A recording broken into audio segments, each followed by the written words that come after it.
नमस्कार, आप देख रहे हैं वीके न्यूज। मैं हूं सुनील राउत।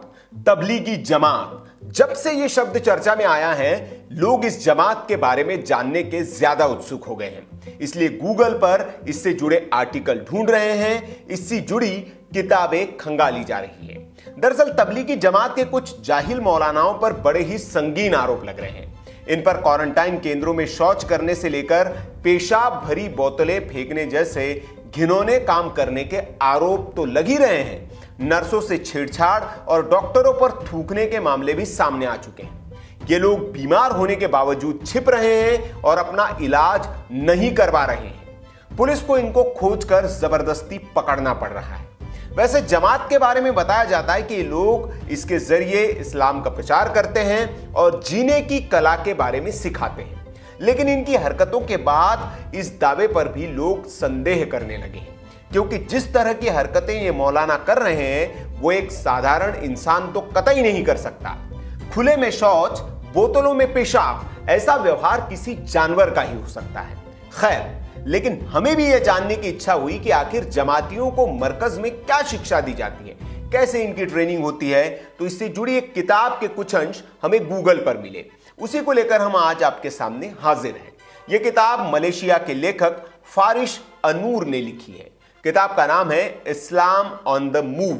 इस किताब में जमात के बारे में चौंकाने वाले खुलासे किए गए हैं। फारिश नूर ने अपनी किताब में बताया है कि जो जमाती मरकज में रहते हैं वे एक दूसरे के सामने खुलेआम शौच करने और पेशाब करने में शर्माते नहीं हैं, क्योंकि उनके भीतर अपने शरीर को लेकर शर्म खत्म हो चुकी होती है। इतना ही नहीं, वहां टॉयलेट का डिजाइन इस तरह से बनाया जाता है कि तबलीगियों को शौच करते हुए सब देख सके, ताकि दूसरे जमाती भी अपने भाइयों को आंके और उनके पेशाब करने की मुद्रा को सुन्नत के हिसाब से सुधार सके। किताब में इस बात का भी जिक्र है कि मुस्लिमों को बैठकर पेशाब करना चाहिए, खड़े होकर नहीं। ये जानकारी स्तंभकार और राष्ट्रीय सुरक्षा मामलों के विश्लेषक दिव्य कुमार सोती ने भी सोशल मीडिया पर शेयर की है। दिव्य कुमार ने अपने ट्विटर पर इसके बारे में लिखा है कि आज हर कोई आइसोलेशन में रखे गए तबलीगियों को देखकर हैरान है कि वे इतना क्यों थूक रहे हैं। तो बता दें कि उनका धर्मशास्त्र उन्हें ऐसा करने की शिक्षा देता है कि नमाज पढ़ते समय या मजहबी कार्य करते समय शैतान की दखलंदाजी खत्म करने के लिए वो ये करें। ये तो बात हुई किताब की, लेकिन तबलीगी जमात के एक सदस्य ने भी मरकज और जमात के बारे में कई बातें बताई हैं। तेलंगाना का रहने वाला यह शख्स मरकज में बीते साल नवंबर में 21 दिनों तक रुका था। इसी शख्स से स्वराज्य वेबसाइट की पत्रकार स्वाति गोयल शर्मा ने बातचीत का दावा किया है और इस रिपोर्ट को अपनी वेबसाइट पर प्रकाशित भी किया है। रिपोर्ट में व्यक्ति का बदला हुआ नाम इस्तेमाल किया गया है ताकि उसकी पहचान छिपाई जा सके। इसके पीछे की मंशा उसकी जान की हिफाजत है। आपको बता दें कि यह शख्स शुरू में ईसाई था, लेकिन इसने इस्लाम अपना लिया था और यह उसने अपनी प्रेमिका के परिवार को खुश करने के लिए किया था। जिस डॉक्टर ने उसकी खतना की थी, उसी की सलाह पर यह व्यक्ति तबलीगी जमात में शामिल हुआ था। नवंबर में मरकज में जाने से पहले वो कई दिनों तक तेलंगाना की अलग अलग मस्जिदों में प्रवास कर चुका था। इस शख्स ने बताया कि तबलीगी जमात जमातियों की पूरी दिनचर्या तय करता है, खाने पीने से लेकर मलमूत्र त्याग करने तक सब कुछ, यहां तक कि सेक्स कैसे करना है यह भी जमात ही सिखाता है। लेकिन वो शख्स आगे इस पत्रकार को बताता है कि जमातियों के रहन सहन का तरीका उसे पसंद नहीं आया।